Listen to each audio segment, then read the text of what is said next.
2학년 학생입니다. 여러분, 혹시 아직도 윤석열 대통령의 계엄령이 불법이며 잘못된 것이라고 생각하는 분이 계십니까?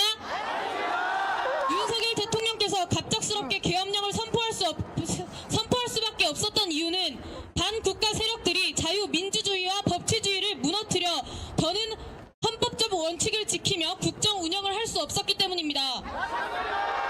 여러분, 암이 무서운 질병인 이유를 아십니까? 그 이유는 말기가 되기 전까지 통증이 거의 없기 때문입니다. 통증을 느껴 병원을 찾았을 때는 이미 암세포가 온몸을 뒤덮어 생명까지 위태로운 상황이 되었음을 알게 됩니다.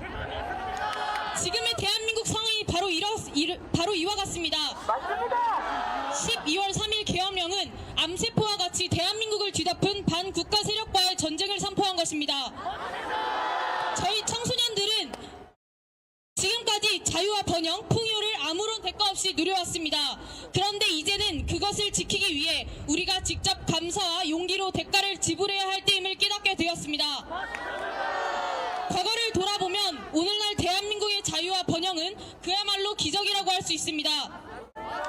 일본으로부터 해방된 1945년 8월부터 대한민국이 건국된 1948년 8월까지 한반도에서는 공산주의 체제의 나라를 세울 것인가 자유민주주의의 체제의 나라를 세울 것인가를 두고 극심한 갈등이 있었습니다. 해방 직후 대구폭동, 건국 직전 제주 4.3 사건, 건국 직후 여순 반란 사건 등은 모두 이 싸움의 일부였습니다.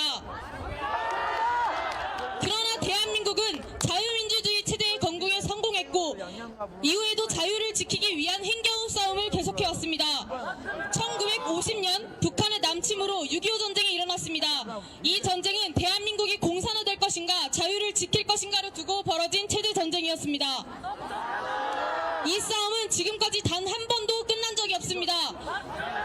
그러나 시간이 지나면서 우리는 자유와 풍요 속에서 비타민C 3배를 먹으면 피를 맑게 해줍니다. 20배를 먹으면 암 예방에 도움을 주죠. 400배. 대한민국의 정치, 경제, 사법, 교육 등 사회 전반의 강력한 기반을 구축하여 점점 더 깊숙이 침투했습니다. 그 결과 그들은 이제 대한민국의 선거를 조작하고 공산사회로 가는 악법을 제정하며 사법부의 공정성과 정의마저 무너뜨리려 하고 있습니다. 그리고 이제는 헌법재판소까지 장악하여 대통령을 탄핵시키려 하고 있습니다. 우리는 지금 엄중한 국가적 위기 앞에 서 있습니다. 아직도 윤석열 대통령의 계엄령을 내란이라거나 잘못된 판단이라고 생각하시는 국민 여러분, 제발 깨어나 주십시오. 우리가 누려온 자유는 가만히 있다고 영원히 지속되는 것이 아닙니다. 대통령을 마음껏 욕하고 비난할 수 있었던 자유가 다시는 돌이킬 수 없는 과거가 될 수도 있습니다. 북한을 보십시오. 북한에서 김정은 정권을 비판하면 어떤 일이 일어납니까? 온 가족이 정치범 수용소에 갇혀 짐승보다도 못한 삶을 살게 됩니다. 그런데 지금 대한민국에서도 민주당은 민주 팔출소라는 것을 만들어 자신들이 비판하는 유튜버, 댓글, 카톡까지 검열하겠다고 합니다. 이 모습을 본 한 탈북민 작가는 이것은 북한의 정치범 수용소와 다를 바 없다며 경악했습니다.